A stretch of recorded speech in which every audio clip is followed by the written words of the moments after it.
আরে তুমি মাধব দাদা না? হঠাৎ এই দুর্যোগের দিনে এত বৃষ্টির মধ্যে আমাদের বাড়িতে? দাদা, তুমি আমাকে দেখেও চিনতে পারছো না? তোমার আড়তের বিষাক্ত সবজি আমি ছোবও না। নিজের পরিবারের ক্ষতি যে মানুষ করতে পারে সে ভালো মানুষ না। যদি ভালো সবজি খেতে ইচ্ছে হয় তবে সৎ উপায়ে ব্যবসা করো, কোনো ওষুধ ছাড়া সবজি ঘরে আনো। হ্যাঁ দাদা, সত্যি তোমার বুদ্ধির কোনো তুলনা হয় না। সব সবজিই তো বিক্রি হয়ে গেল।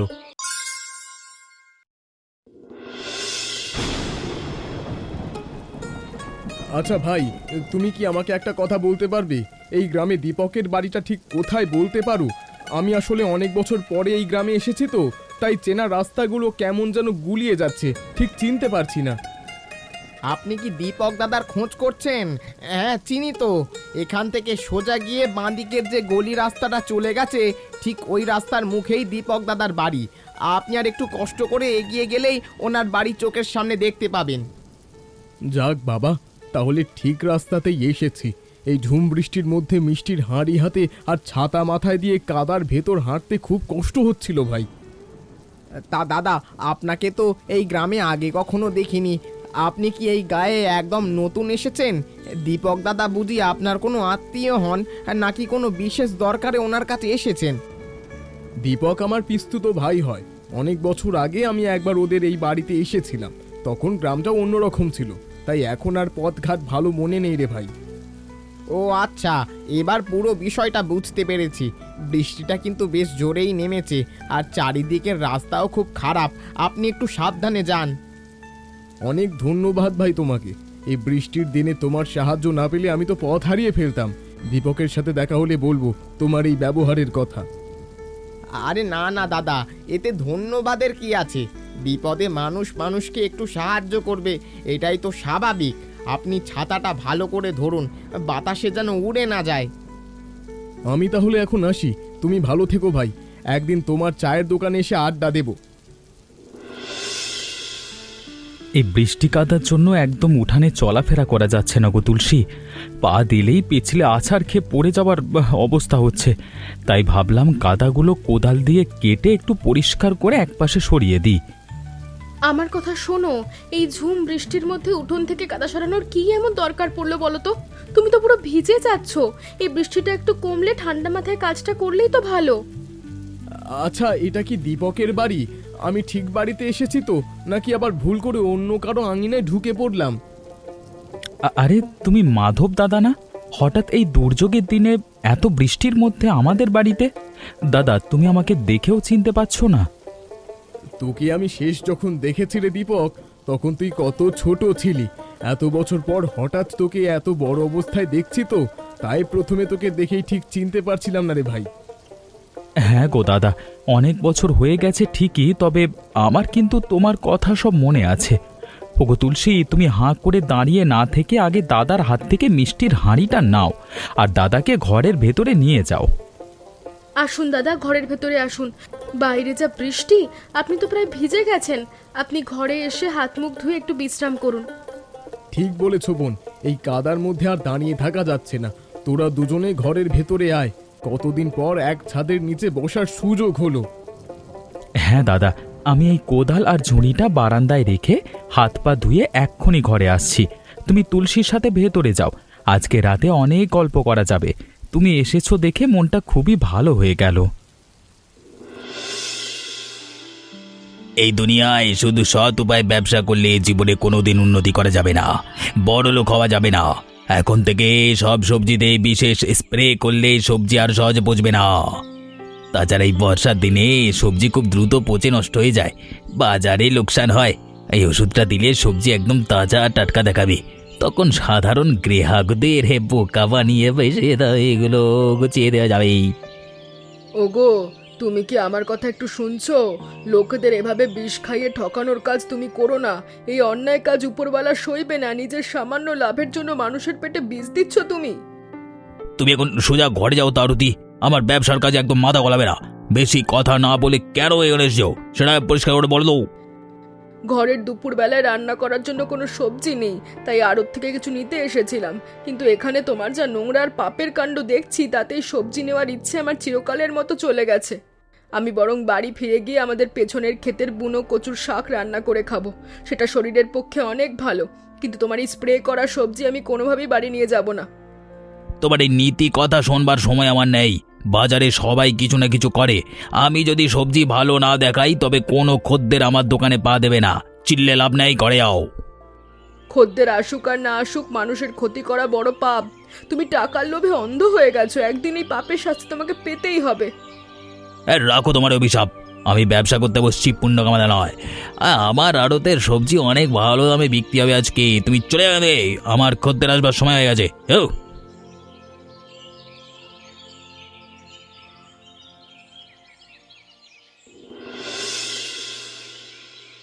তা দীপক, তোর এই পুরো সংসারটা কেমন করে চলে রে ভাই? চাষ কাজের ওপর ভরসা করে সারা বছর সংসার চালানো আজকালকার দিনে বেশ কঠিন। কি আর করব দাদা, বছরে দুবার কষ্ট করে ধান চাষ করি, এতে আমার আর তুলসীর সারা বছর খাওয়ার ধানটুকু কোনো মতে হয়ে যায়। আর অতিরিক্ত সামান্য যে ধান থাকে তা বাজারে বিক্রি করে দিই। তবে এবার যেভাবে জ্যৈষ্ঠ মাসের শেষ থেকে টানা বর্ষা শুরু হয়েছে, তাতে মাঠের নিচু জমিতে ভালো ধান হবে বলে মনে হচ্ছে না। এ নিয়ে খুব চিন্তায় আছি দাদা। সামনের দিনগুলোতে সংসার কিভাবে চলবে তা ওপরওয়ালাই জানে। শোন দীপক, মানুষের যদি একটু বুদ্ধি থাকে তবে অনেক উপায়ে ভালো রোজগার করা যায়। শুধু ধানের ওপর ভরসা করে হাত গুটিয়ে বসে থাকলে তো হবে না, যুগের সাথে তাল মিলিয়ে অন্য কিছু ভাবতে হবে। হ্যাঁ দাদা, আপনি ওকে একটু ভালো বুদ্ধি দিন, যাতে অন্য কোনো উপায়ে ঘরের জন্য কিছু উপার্জন করতে পারে। এই টানাটানির অভাবে সংসারটা আর ভালো লাগছে না। কিন্তু সেটা কিভাবে সম্ভব দাদা? চাষবাস ছাড়া তো আমি অন্য কোনো কাজ তেমন জানি না, পারিও না। তুমি আমাকে একটু বুঝিয়ে বলো, আমি আমার এই সামান্য পুঁজি নিয়ে কি এমন করতে পারি? বাজারে এখন উন্নত জাতের পুঁই শাক, লাউ আর কুমড়োর চারা বিক্রি হচ্ছে। এই চারা মাটিতে লাগানোর মাত্র 20 থেকে 25 দিনের মধ্যেই বড় বড় লাউ কুমড়ো ধরবে। এই বর্ষার দিনে বাজারের সবজির খুব চড়া দাম থাকে। তুই যদি এই সবজি ঠিকমতো বাজারে নিয়ে বিক্রি করতে পারিস তবে তোর ঘরের আর্থিক অবস্থার অনেক উন্নতি হবে। মানুষ এখন টাটকা সবজি খোঁজে। কিন্তু দাদা, আমার যে ধানের জমি আছে সেখানে তো সবজি চাষ তেমন ভালো হয় না। চারিদিকে জল জমে সবজির মূল পচে নষ্ট হয়ে যাবে যে। তোকে ধানের জমিতে সবজি লাগাতে কে বলছে রে বোকা? তোর এই যে বাড়ির সামনে এত বড় খালি উঠানটা দেখছিস, তুই সবজির গাছগুলো এই উঠানের চারপাশেই লাগাবি, মাটির ওপর মাচা তৈরি করে দিবি। দাদা, তুমি তো খুব দারুণ বুদ্ধি দিয়েছ। আমার এই খালি পড়ে থাকা উঠানটা তাহলে এবার কাজেই লেগে যাবে। হ্যাঁ, আমি কালকে সকালেই বাজার থেকে সবজির চারা কিনে নিয়ে আসবো। কিরে সুমন, তুই আজকাল আমার দোকান থেকে আর কোনো কাঁচা সবজি কিনিস না কেন বলতো? এখন তো আমি আগের থেকে অনেক টাটকা ভালো সবজি আড়তে এনে বিক্রি করি, দামও কম রাখি। নিখিলদা, কিছুদিন আগেই তো তোমার ওই আড়ত থেকে বেগুন আর পটল কিনে নিয়ে গিয়েছিলাম। ওগুলো রান্নার পর কেমন যেন স্বাদ লাগছিল। আমার যখন আবার লাগবে আমি তখন নিজে থেকেই তোমার দোকানে যাব। আগে কি বলেছিলাম সেটা বাদ দে। এখন আমার আড়তের সবজি নষ্ট হয় না, আমি বিশেষ যত্ন নিই। তুই অন্য কোথাও থেকে সবজি কিনে ঢুকবি না, বুঝলি? আমার মতো বড় আড়তদার এই গ্রামে আর কে আছে? হ্যাঁ, দীপক দীপক যে, আরে এসো এসো এসো এসো, অনেকদিন পর দেখা হলে, এসো এসো এসো। হ্যাঁ নিখিলদা, সত্যি অনেক দিন দেখা হয় না। সুমন, আমাকে একটা কড়া করে লাল চা দাও তো। শরীরটা কেমন যেন করছে, আজকে অনেক দূর হাঁটতে, তাই একটু ক্লান্ত লাগছে। এ দীপক, এ হাত ভর্তি সব উন্নত জাতের চারা নিয়ে কোথায় যাচ্ছিস এই সন্ধ্যের সময়? এই চারাগুলো দিয়ে তুই এখন কি করবি শুনে? আমি এই চারাগুলো বড় বাজার থেকে কিনে আনলাম নিখিলদা। মাধব দাদার পরামর্শে এই চারাগুলো আমি আমার বাড়ির খালি উঠানে চারপাশে লাগাবো। সেখানে নতুন করে সবজি চাষ করবার কথা ভাবছি। বাড়ির উঠানে আবার সবজি চাষ হয় নাকি রে পাগল? সবজি চাষ করবার জন্য মাঠের বড় জমির দরকার হয়। উঠানের শক্ত মাটিতে গাছ লাগালে মরে ভূত হয়ে যাবে, তোর টাকাটাই চলে যাবে। দেখি না দাদা, চেষ্টা করে। মাধব দাদা যখন বলেছে তখন নিশ্চয়ই কোনো ভালো ফল হবে। নিজের বাড়ির আঙিনায় সবজি ভালো হলে ঘরের অভাব মিটবে। সুমন ভাই, চাটা দাও, দেরি হলে চারাগুলো আবার নেতিয়ে পড়বে।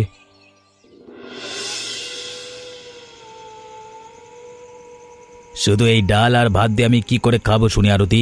ঘরে গিয়ে অন্য কোনো ভালো সবজি মাছ তরকারি রান্না হয়নি? এই খাবার দিয়ে কি সারাদিনে খাটাখাটনির পর পেট ভরে ভাত খাওয়া যায়?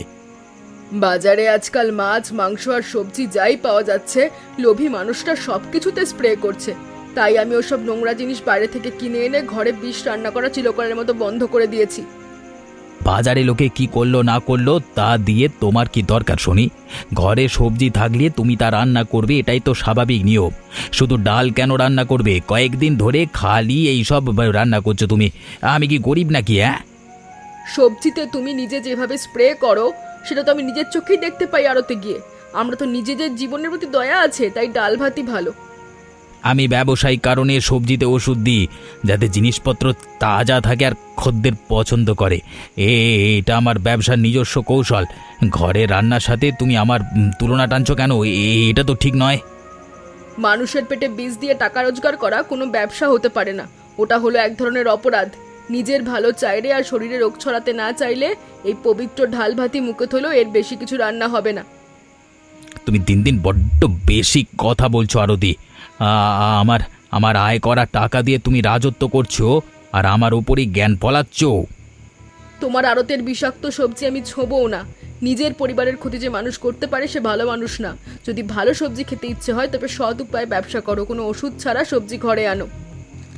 ঠিক আছে, আজকেই ডাল ভাতই খাচ্ছি, কিন্তু কালকে থেকে যদি আমার পাতে ভালো তরকারি না পড়ে তাহলে কিন্তু মুখে আমি ভাত তুলব না।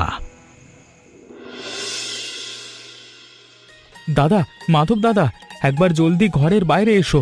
দেখে যাও আমাদের উঠানে কত লাউ কুমড়ো ধরেছে। দুদিন আগেও এগুলো ছোট ছোট ছিল, আজকে একেবারে খাওয়ার মতো হয়ে গেছে। আমি তো নিজের চোখকেই বিশ্বাস করতে পারছি না। দেখলি তো দীপক, তোকে আমি প্রথম দিন কি বলেছিলাম? নিজের উঠানের খালি জায়গা সঠিক ব্যবহার করলে কেমন সোনার ফসল ফলে। হাতে নাতে প্রমাণ পেলি তো। এবার তুই প্রতিদিন এই টাটকা সবজিগুলো গ্রামের বড় বাজারে নিয়ে গিয়ে বিক্রি করবি। দেখবি খুব তাড়াতাড়ি তোর ভাগ্য বদলে যাবে। ঘরে টাকার অভাব থাকবে না। মানুষের কাছে এই টাটকা সবজির অনেক চাহিদা। দাদা, তুমি একদম ঠিক বলেছ। শোন দীপক, তোকে সঠিক পথ দেখানো পর্যন্তই আমার আসল দায়িত্ব ছিল। তা আজ সফলভাবে শেষ হয়েছে। এবার আমি আমার এক দুঃসম্পর্কের কাকার বাড়ি যাব। শুনেছি তাদের আর্থিক অবস্থাও খুব খারাপ। আমি সেখানে গিয়ে দেখি তাদের জন্য কোনো ভালো ব্যবস্থা বা চাষবাসের সাহায্য করতে পারি কিনা। তারা খুব কষ্টে দিন কাটাচ্ছে। আমার ওখানে যাওয়াটা খুব দরকার রে ভাই। না দাদা, তুমি আরো কয়েকটা দিন আমাদের এখানে থেকে যাও। তোমাকে সাথে নিয়ে তবেই আমি প্রথম এই সবজি বাজারে বিক্রি করতে যাব। হ্যাঁ দাদা, ও ঠিকই বলছে। আপনার হাত দিয়েই আমাদের এই নতুন ব্যবসার সূচনা হোক। আপনি আর মাত্র 2 দিন আমাদের এখান থেকে আমাদের আনন্দ বাড়িয়ে দিন দাদা। তোরা যখন এত করে বলছিস তবে আর 2 দিন না হয় থাকলাম। কাল ভোরেই আমরা দুজনে মিলে ঝুড়ি ভর্তি লাউ আর পুঁই শাক নিয়ে বাজারে যাব। দেখি কেমন বিক্রি হয় আমাদের এই উঠানের সবজি। অনেক ধন্যবাদ দাদা, তুমি থাকলে আমার সাহস অনেক বেড়ে যায়। আমি আজকে বিকেলেই সবজিগুলো গাছ থেকে কেটে ঝুড়িতে গুছিয়ে রাখবো। কালকে সকালটা আমাদের জন্য নতুন দিন আনবে। বৃষ্টি হবে মনে হয়। আকাশটা কেমন হঠাৎ করে কালো মেঘে ছেয়ে গেল। তাই মনে হচ্ছে। চলো ঘরে যাই সবাই। আমি একটা কথা বলতে চাই। এখান থেকে কিছু সবজি যদি প্রতিবেশীদের দিই তাহলে কেমন হয়? সে তো খুবই ভালো কথা, অবশ্যই দেবে। আরতি দিদি, আমাদের বাড়ির উঠোনেই বর্ষায় অনেক ভালো জাতের সবজি হয়েছে। গাছের এই প্রথম ফলন তুলে আমরা গ্রামের পরিচিত এবং আপনজনদের খুশি মনে উপহার দিচ্ছি। তাই তোমার জন্যই লাউটা আনলাম। লাউটা দেখতে তো খুব সুন্দর আর একদম তাজা রে তুলসী। আর এই বর্ষার দিনে বাজারে এত সুন্দর আর দাগহীন লাউ তো চোখেই পড়ে না। হ্যাঁ দিদি, সব আমাদের মাধব দাদার বুদ্ধির জোরে হয়েছে। তোমার স্বামী তো সবজির বড় ব্যবসা করেন, তাও ভাবলাম তোমাকে একটা নিজের গাছের জিনিস দিই। তুই যখন এত দূর থেকে বৃষ্টির মধ্যে কষ্ট করে ভালোবেসে আনলি, আমি আজই দুপুরবেলা এটা যত্ন করে রান্না করব। টাটকা সবজি খাওয়ার মজাই আলাদা। হ্যাঁ দিদি, আমাদের গাছগুলোতে কোনো ক্ষতিকর ওষুধ দেওয়া হয়নি। একদম খাঁটি আর জৈব সবজি। অন্য বাড়িও সবজি দিতে হবে দিদি। আমি এখন আসি, পরে কথা বলবো। আচ্ছা তুলসী, সাবধানে বাড়ি যা। বাইরে প্রচুর কাদা আর খুব জোরে বৃষ্টি হচ্ছে। কাদার মধ্যে সাবধানে যাস। দেখলি তো দীপক, আমি তোকে আগেই বলেছিলাম না, চোখের পলকে আমাদের ঝুড়ির সব ভালো ভালো সবজি কেমন চড়া দামে বিক্রি হয়ে গেল। মানুষ সব সময় টাটকা সবজি বেশি পছন্দ করে রে ভাই।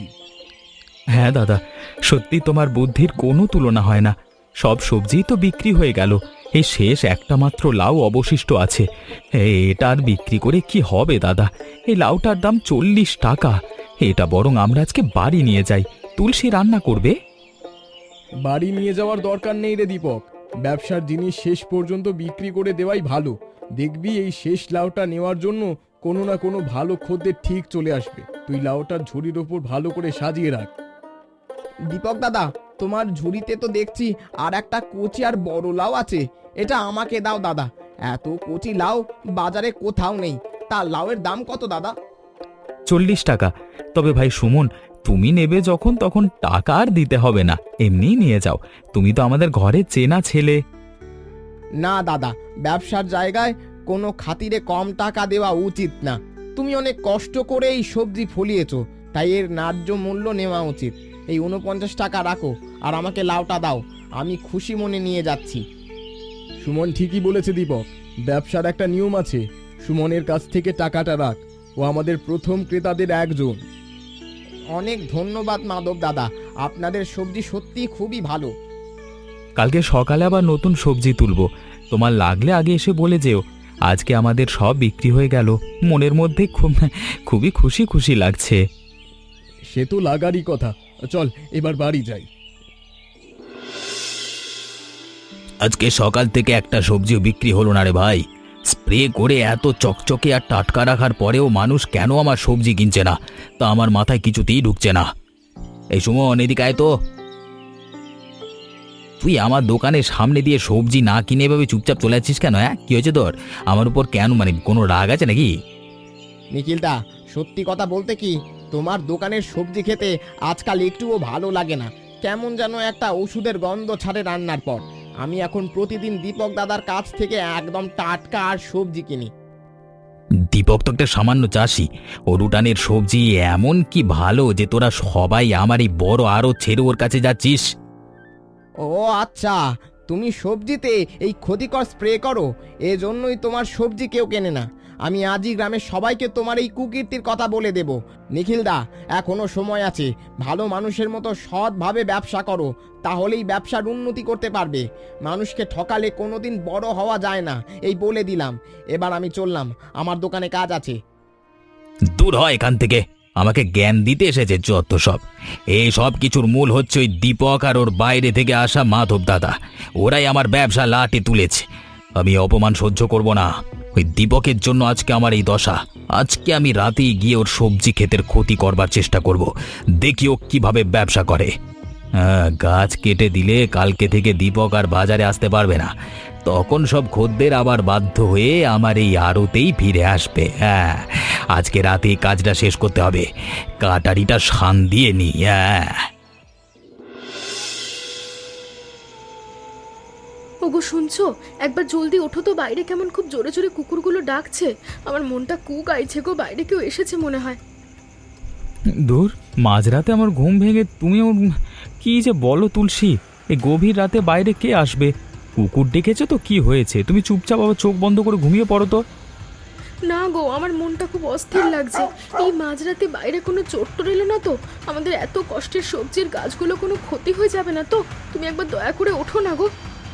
তুমি শুধু শুধু চিন্তা করে নিজের ঘুম নষ্ট করছো, আর আমারও ঘুমটা ভাঙাচ্ছ। বাইরে কিচ্ছু হয়নি, তুমি নিশ্চিন্তে কাঁথা মুড়ি দিয়ে ঘুমাও। না, আমার একদম ঘুম আসছে না। তুমি আমার কথাটা আজকে একবার রাখো। চলো দুজনে মিলে লাঠি হাতে নিয়ে ঘরের বাইরে গিয়ে একটু দেখি কি হচ্ছে। আমার খুব ভয় করছে গো। আচ্ছা বাবা, আচ্ছা, চলো বাইরে গিয়ে দেখি কি এমন বাঘ এসেছে যে তুমি এত ভয় পাচ্ছ। লাঠিটা দেওয়াল থেকে হাত দিয়ে নাও তো। এই নাও লাঠি, আমি তোমার পেছন পেছন আসছি। মাধব দাদাকেও ডেকে তুলবো, উনি তো পাশের ঘরেই ঘুমোচ্ছেন। না না, দাদাকে এখন ডাকবার দরকার নেই। উনি সারা দিন অনেক খাটেন, ঘুমাতে দাও। আমরা দুজনেই দেখে আসতে পারবো বাইরে কি হচ্ছে। চলো, দরজাটা আস্তে করে খোলো। হ্যাঁ, শব্দ করো না। কুকুরগুলো এখনো ডাকছে, নিশ্চয়ই উঠোনে কেউ লুকিয়ে রয়েছে। উপরওয়ালা আমাদের সবজির গাছগুলোকে রক্ষা করুন। সাবধানে পা ফেলো।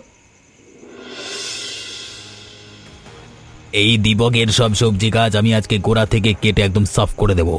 দেখি গাছ কাটবার পর তুই কালকে সকালে কিভাবে বাজারে গিয়ে বড় বড় কথা বলিস আর সবজি বিক্রি করিস। নিখিলদা, এ মাঝরাতে তুমি আমার উঠানে কাটারি হাতে কি করছো? তুমি আমাদের এত কষ্টের কাজগুলো কেটে ফেলতে এসেছিলে? তোমার তোমার মনে ছিল? দেখলে তো, আমি তো আগেই বলেছিলাম রাতে বাইরে কিছু একটা হচ্ছে। নিখিলদা আমাদের এত বড় ক্ষতি করলো এই মাঝরাতে চোরের মতো এসে। ভাই, এভাবে অন্যের ক্ষতি করে নিজে কি কখনো জীবনে ভালো থাকা যায় বলো? মনে এই হিংসা না রেখে সততার সাথে ব্যবসা করো ভাই, তবেই তোমার মঙ্গল হবে। নিখিলদা, আমি সুমন ভাইয়ের কাছে সব শুনেছি। তুমি নাকি সবজিতে স্প্রে দাও। এসব নোংরা আর পাপের কাজ বাদ দাও, সৎপথে চলো, ওপরওয়ালা তোমারও ভালো করবে। দীপক, ঈর্ষার বসে আমি আজকে অনেক বড় পাপ করতে যাচ্ছিলাম। আমার ভুল হয়ে গেছে ভাই, আমাকে তোমরা এবারের মতো মাফ করে দাও। আমি আর কখনো এমন করব না। মানুষের ভুল হতেই পারে ভাই, তবে সেটা বুঝতে পারাটাই সবচেয়ে বড় কথা। তুমি দীপকের ক্ষতি করতে চেয়েছিলে, ওপরওয়ালা ওকে বাঁচিয়ে দিয়েছেন। এখন থেকে নিজের আড়তে ভালো সবজি বিক্রি করো। আমরা তো আপনার কোনো ক্ষতি করিনি নিখিলদা, তবে কেন আমাদের এই কষ্টের ফলন নষ্ট করতে এলেন? আরতি দিদি কত ভালো মানুষ, ওনার কথা ভেবেও তো আপনার এই পাপ কাজ করাটা উচিত হয়নি। আরতি আমাকে অনেক বুঝিয়েছিল, কিন্তু ওর কথা শুনিনি। আমি কালকে থেকে আমার আড়তের সব স্প্রে বোতল ফেলে দেবো। আমাকে তোমরা ক্ষমা করো ভাই, ক্ষমা করো।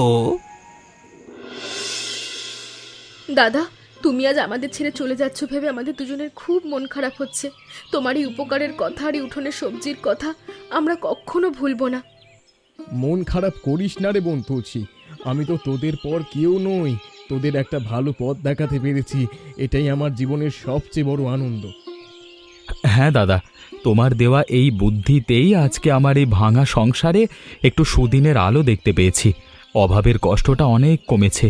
তুমি আমাদের ছেড়ে বেশি দিন দূরে থেকো না কিন্তু দাদা, আমাদের মনে রেখো। দীপক, তোকে আমি যে সততা আর পরিশ্রমের পথ দেখিয়েছি, তুই সব সময় সেই পথেই চলবি। কখনো লোভের বশে নিখিলের মতো অন্যায় কাজ করবি না। মানুষের ভালোবাসা পেলেই তোর এই সবজির ব্যবসা আরো অনেক বড় হবে। দাদা, যাওয়ার আগে আমাদের গাছের এই তাজা পুঁই শাক আর কিছু টাটকা কুমড়ো সাথে করে নিয়ে যান। কাকার বাড়িতে এগুলো দিয়ে দেবেন। আচ্ছা দেবুন, তোদের এত ভালোবাসা আর আদরের উপহার আমি ফিরিয়ে দিতে পারি না। আর একটা কথা, সময় করে আমি আবার আসবো। আমরা তোমার পথে বসে থাকবো, সাবধানে যেও। নিখিল দাদাও এখন অনেক বদলে গেছে, ও এখন আর সবজিতে স্প্রে করে না। সব তোমার ওই রাতের উপদেশের জন্য সম্ভব হয়েছে দাদা। এটা শুনে খুব ভালো লাগলো দীপক। সমাজে সততা ফিরে আসুক, এটাই তো চাই। তুই মন দিয়ে চাষ কর, দেখবি তোর এই উঠোন তোকে একদিন অনেক বড় জায়গা নিয়ে যাবে। আমি তাহলে এখন আসি রে ভাই। আচ্ছা দাদা, সাবধানে পথ চলুন। কাকার বাড়ি সবাইকে আমাদের প্রণাম জানাবেন।